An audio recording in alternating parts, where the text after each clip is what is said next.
Que a graça e a paz de Cristo seja com a sua vida. Nós vamos continuar um tema que a gente tem entendido ser necessário desenvolver mais, que é na área de disciplina de filhos. E eu queria ler uns textos com você, ou pedir que você acompanhe, ou depois leia de novo, que se encontram em Provérbios, que tratam justamente desse assunto. Provérbios 13, 24 diz: o que não faz uso da vara, odeia seu filho, mas o que o ama, desde cedo o castiga, ou disciplina. 19, verso 18, diz assim: castiga o teu filho enquanto há esperança, mas não deixes que o seu ânimo se exalte até o matar. 22:15, que é um clássico, diz assim: a estultícia está ligada ao coração da criança, mas a vara da correção a afugentará dela. 23:13 diz assim: não retires a disciplina da criança, pois se a fustigares com a vara, nem por isso morrerá.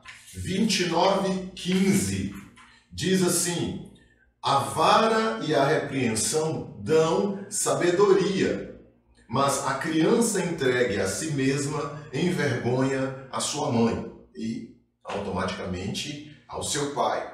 Eu queria só destacar um destes versos que nos traz equilíbrio, que nos põe num ponto de equilíbrio, que é o 19, verso 18. Eu devo, obedecendo às Escrituras, até uma determinada idade, utilizar a vara, porém aqui diz que eu não devo exagerar e eu não devo causar lesões, eu não devo matar meu filho quando eu faço isso. Como é que alguém pode matar uma criança com uma vara? É lógico que você não vai conseguir matar uma criança com uma vara, mas o que ele está querendo dizer aqui, em especial, é: a correção não pode ser uma agressão física, não pode fazer com que aquela criança desanime, não pode exceder a necessidade, não pode ferir esta criança. Então, a palavra de Deus é extremamente equilibrada. Por quê? Quando se trata da disciplina, tem tudo a ver com a entrada do pecado na raça humana e com a nossa predisposição natural em fazer coisas erradas. Porque até a criança se conhece pelos seus atos. E a gente percebe que a criança também traz consigo certa maldade, em graus diferentes, mudando de criança para criança, mas traz, e ela faz coisas erradas, e ela esconde, e ela mente quando lhe convém. Então, nós precisamos atentar a princípios bíblicos, mas olhar de forma que nos dê equilíbrio. A nossa mão não pode ser pesada na direção de uma criança ao ponto de desanimá-la, de emocionalmente matá-la, de criar nela traumas. Mas ao contrário, ela precisa entender o porquê da disciplina, precisa haver uma conversa com ela, precisa haver explicação, precisa haver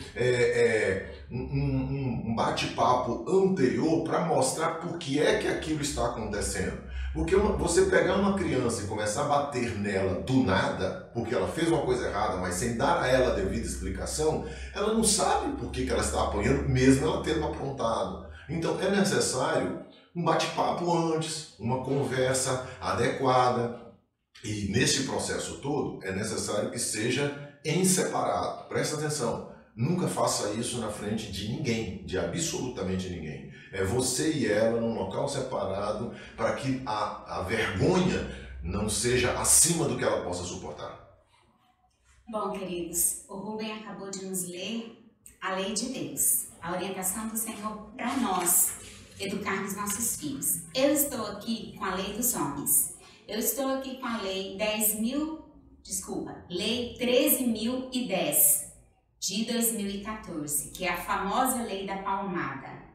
E nós precisamos meditar e conciliar os princípios de Deus com aquilo que o homem coloca também. Nós sabemos que tem muitos casais, tem muitas famílias que estão confusas sobre como educar seus filhos.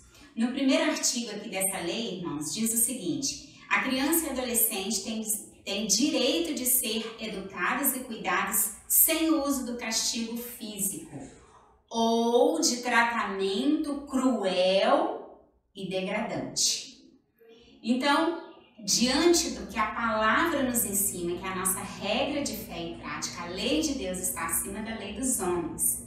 Então, nós discordamos com esse início, que a criança tem o direito de ser disciplinada, instruída, sem a questão do castigo físico. A palavra diz sobre o uso da vara.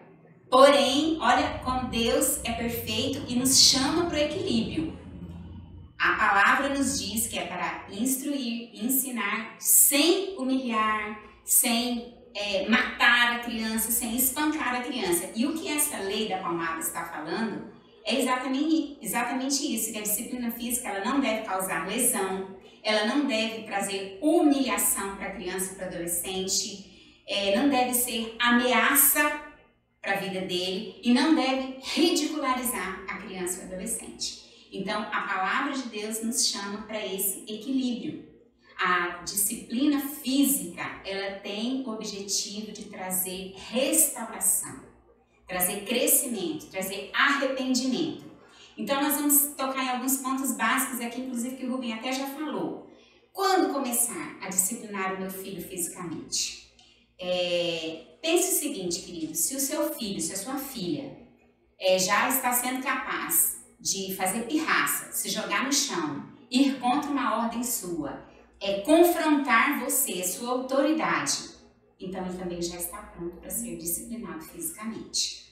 Aí isso vai mudar muito de criança para criança. Então, quando começar, quando você perceber que ele intencionalmente, conscientemente, ele está afrontando a sua liderança. Onde?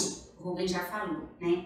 De preferência, se você está na sua casa, leva a criança para o quarto, senta na cama, conversa, explica o princípio, a orientação que foi desobedecida. Você está sentando ali, você vai conversar e você depois vai disciplinar com a varinha, conforme a palavra fala, porque Deus assim nos orienta como pais. Então, sempre num ambiente onde? Num ambiente separado. Agora, quantas varadinhas eu vou dar? Nós dois chegamos à seguinte combinação, irmãos. Eu, mulher, né, tenho menos força, no máximo 5 varadinhas. Ele, homem, forte, diferente da mãe, no máximo 3. Então, nós dois como casal, antes de termos filhos, chegamos a esse combinado. Como já falamos, né? Senta, conversa, explica, ora e depois executa a disciplina da correção física. Até quando essa disciplina física deve acontecer? Nós temos entendido, irmãos, e analisado e conversado com várias pessoas, lido algumas literaturas, que isso é para a infância, ou seja, no máximo até ali 9 anos. Na adolescência, na fase de junior, você já vai estar utilizando outro tipo de correção, que não mais a física.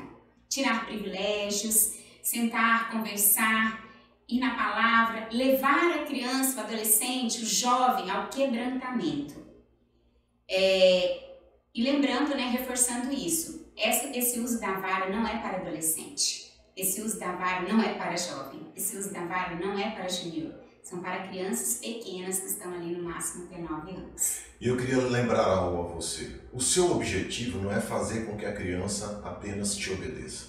O seu objetivo é colocar no coração dela um temor a Deus e ela entender que os seus atos errados são chamados por Deus de pecado. E quando ela crescer, ela vai lembrar disso e ela vai aprender a autodisciplina através da disciplina que os pais colocaram em casa. E uma outra coisa, você, mãe ou pai que não está casado e precisa cuidar dos seus filhos, deve também proceder do mesmo jeito.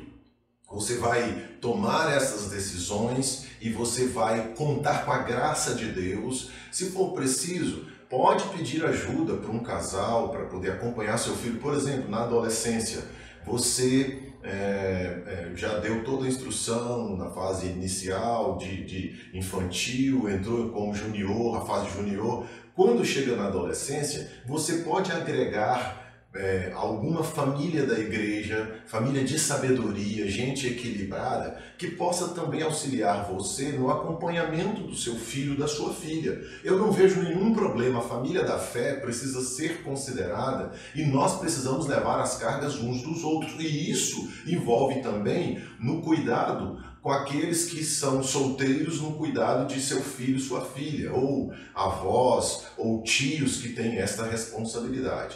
Não se sinta só, não entenda que você é sozinha no mundo para poder cuidar. Lembre que a família de Deus pode ser um auxílio para você. Que Deus abençoe a sua vida.